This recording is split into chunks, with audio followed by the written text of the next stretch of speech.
Hello everyone, welcome to another video. So in this session, I'll be talking about the Udaipur Palace clash.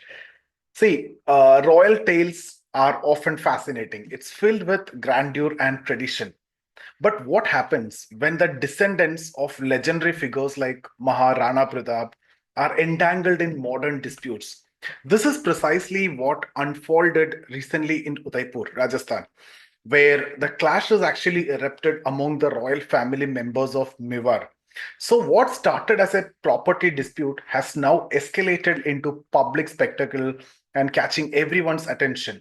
So, in this session today, we will be trying to discuss the details of it, the reasons behind this ongoing conflict, and we'll try to understand its significance also. So, if you look at the roots of this dispute, at the center of this controversy lies Sri Eklingji Ma Trust, which was established in 1955 to manage Udaipur's royal properties, including the palace, the temples, and the forts. So the trust is currently run by Arvind Singh Mewar, so who's the uncle of Vishwaraj Singh, who's newly crowned 77th Maharana of Mewar. But the roots of the family discord trace back to 1980s when Vishwaraj's father, Mahendra Singh, had a fallout with his own father, Bhagwat Singh, who was the 75th Maharana. So before his death, Bhagwat Singh excluded Mahendra Singh from the family inheritance and handed over the trust control to his younger son, Arvind Singh. So this decision actually sparked a rift that has only deepened over a period of time. And that left Mahendra Singh's son, Vishwaraj Singh, to navigate the ongoing conflict, and that's the root cause of this entire conflict. So, see, earlier this year, following his father Mahendra Singh's demise, Vishwaraj Singh has crowned as 77th Maharana of Mewar. So, in a very grand ceremony at the historic Chittorgarh Fort. So, the coronation actually followed royal traditions as usual, including the symbolic use of blood during the rituals. So, despite the ceremony's grandeur, it was overshadowed by the ongoing property dispute.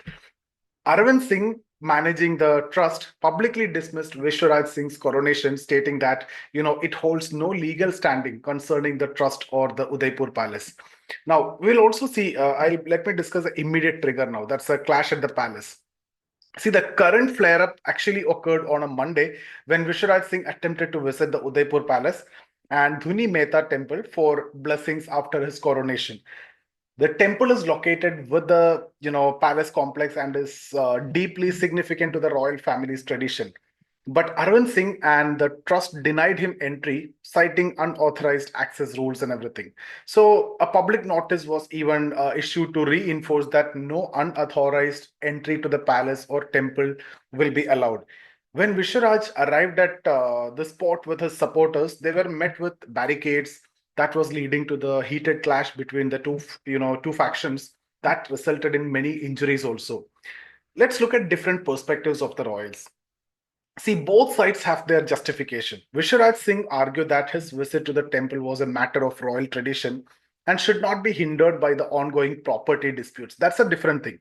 And in his view, cultural and familial, rituals must remain sacred, and it should be unaffected by the legal or administrative disagreements which is going on.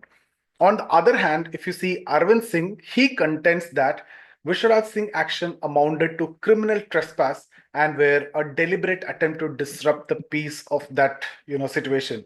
So he accused Vishwaraj of using traditional claims to serve personal interest, and that is actually further complicating the situation. Let's look at the legacy of legal battles here. See, the discord between Mahendra Singh and his father Bhagwat Singh set the stage for decades of legal battles. And in 1984, Bhagwat Singh signed a the his will that he excluded, as I've discussed before, Mahendra Singh from family properties and transferring control to Arvind Singh. So father actually excluded Mahendra Singh and transferred the control to Arvind Singh in 1984. That's the will. So this decision caused significant resentment, with Mahendra Singh even filing a court case, against his father also. And Vishwaraj Singh inherited this contentious legacy, and despite his coronation, the family remains divided, over who holds rightful authority over the palace and associated properties. Now, what's the government intervention and mediation here? See, despite this escalating tension, the Rajasthan government intervened to prevent further clashes. So, to ensure Vishwaraj Singh could visit the Dhuni Mehta temple without further incidents, administrative arrangements were actually made for him to receive blessings at the temple. So, this decision was an attempt to respect royal tradition while maintaining the law and order. But the core of the dispute over property and trust control remain unresolved even now after that. So, that is actually leaving the royal family at a impasse now. What are the broader implications? See, guys, this ongoing feud not only highlights the challenges of managing heritage properties, but also raises serious questions about the intersection of tradition and the modern legal framework. The Mewar royal family, with its historic significance and lineage tracing back to Mahendra Pratap, represent a legacy of valor and cultural pride. So, still, the internal discord actually threatens and to overshadow this rich heritage actually. So see how properties and related things can take the matter to what level.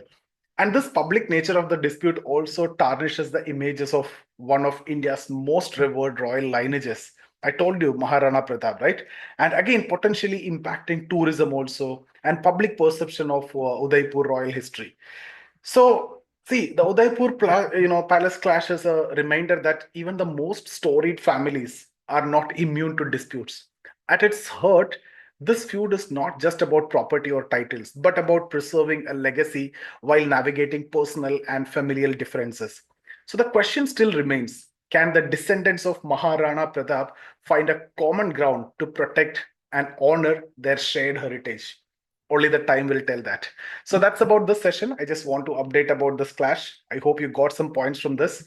Thank you so much for attending. See you in the next session.